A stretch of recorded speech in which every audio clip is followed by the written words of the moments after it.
How to log in Arris router. 1. Connect to the router. Use a Wi-Fi or Ethernet connection to link your device to the Arris router. 2. Power on the router. Ensure the router is powered on and functioning correctly. 3. Open a web browser. Launch a browser such as Chrome, Firefox, or Edge on your device.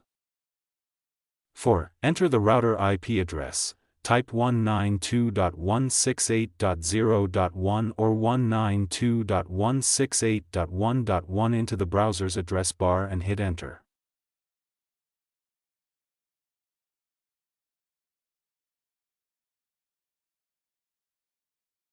5. Find login credentials. Look for the default username and password on a label on the router or in the manual. 6. Input username and password. Enter the username, admin, and password or as labeled, in the login fields.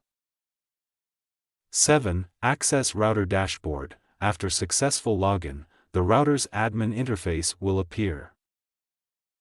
8. Change default password. Navigate to security settings to set a new admin password and save changes.